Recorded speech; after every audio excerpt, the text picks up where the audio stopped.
tests the unprotected first. History has a pattern. It rarely announces itself loudly, and it almost never strikes evenly. Instead, it probes quietly, testing the edges of society, the unprotected, the unshielded, the unprepared.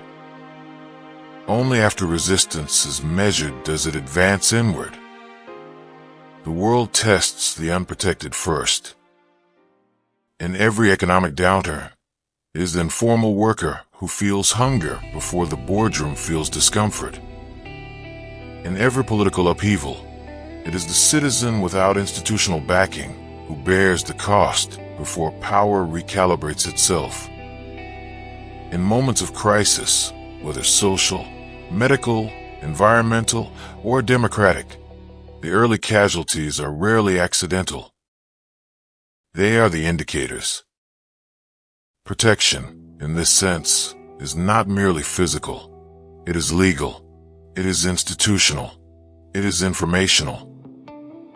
It is the quiet assurance that when pressure comes, there is a system that holds. Those without protection are often told their suffering is isolated, unfortunate, or temporary. Yet time and again, their experiences prove to be previews. What happens to them today becomes policy tomorrow. What is tolerated at the margins eventually migrates to the center. This is why injustice is rarely abrupt. It is rehearsed. When rights are eroded, they are first eroded where resistance is weakest. When accountability collapses, it collapses first where scrutiny is lowest.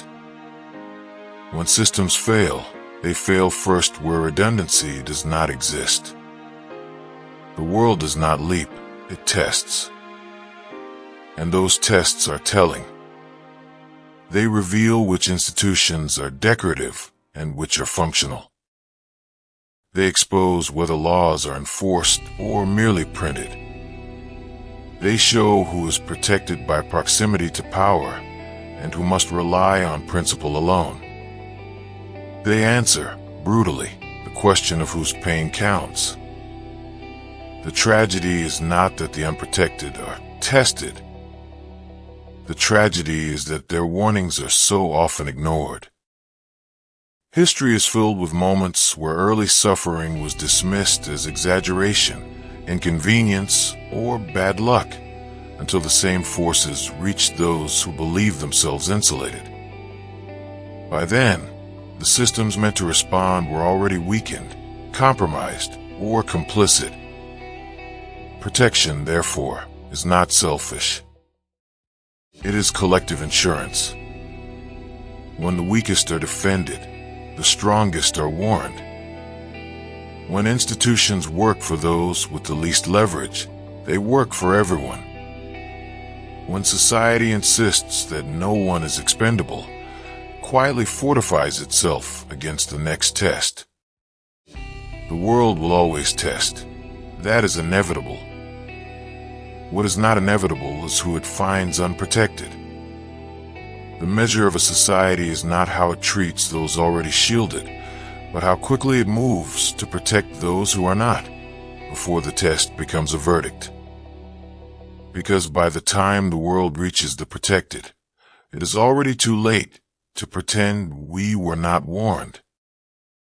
Thanks for watching. Subscribe to Insurance World TV on YouTube for more videos like this.